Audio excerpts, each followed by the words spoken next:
welcome. Thank you very much for sitting down for a conversation. Would you mind starting with an introduction of yourself and a little bit about what brought you here? Yeah. Well, my name's E. Wayne Ross. I have been at UBC for 11 years now. Prior to that, actually started my career in education as a daycare teacher. Wow. For 5 years. And after university, I ended up as a social studies teacher in North Carolina and in Atlanta, Georgia. Okay. So I started my career in social studies, and when I ended up getting back into graduate school, I was in curriculum studies.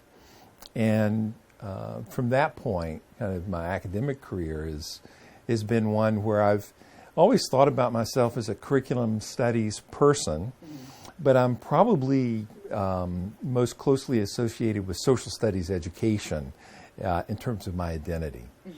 But I taught in New York at the university level for 15 years at the State University of New York, and then was a distinguished university scholar and head of the Department of Teaching and Learning at the University of Louisville for a few years, and then ended up here at UBC. Okay. I'm also the co-director of what's called the Institute for Critical Education Studies. Yes. And that's a small group of people within the Faculty of Education here. And we, what we do in the Institute is, there are a variety of things. One is that we're quite involved in social media in terms of various blogs and Twitter and trying to be involved in public discourse around issues related to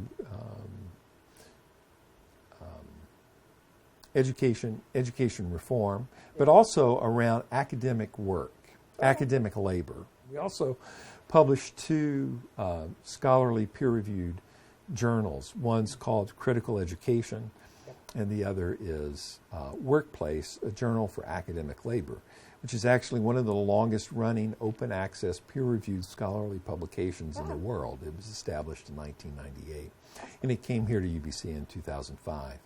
So the Institute for Critical Studies in Education, ISIS, is involved in that.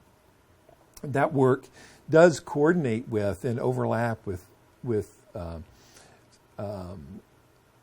solidarity efforts that we've been involved in terms of the teachers' dispute with the government in BC, and work with other groups, an activist group called the Rouge Forum, which has been around since about the mid-1990s, which is a collective of educators, students, and parents who are really working in across North America in their own local communities around issues of democratic education.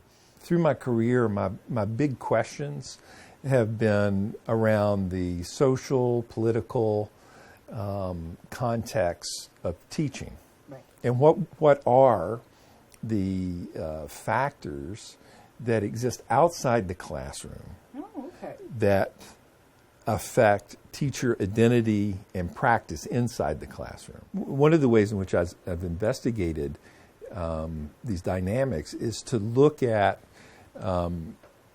standardization and testing in ways that are framed as such that the standardized testing becomes a mode of surveillance of what goes on in classrooms, not just of students, but of teachers. In particular, I've been raising questions about, what's the purpose for the standardization? What's the purpose for the observation, the surveillance, and to what ends is it used? If you look at OECD countries, many of them, teachers have really become agents of the state in the sense that there's a standardized curriculum, there's the enforcement of the standardized testing, and then teachers are accountable for their own work and for their students based on how they do on the tests. And since teachers don't construct the tests, then they've lost their accountability. One of the things that I've been doing since really the early 2000s, and I did a lot of this work with Kevin Vinson, who is a professor at the University of West Indies. We've developed what is I think is really kind of a radical critique of the process that draws upon kind of neo-Marxian as well as kind of post-left anarchism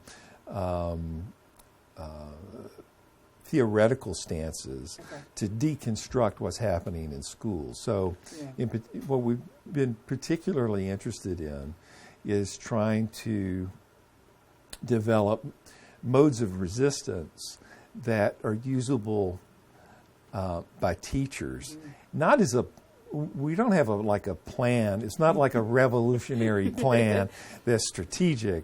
It's more of how do you provoke teachers to think differently about what they're doing? Yeah.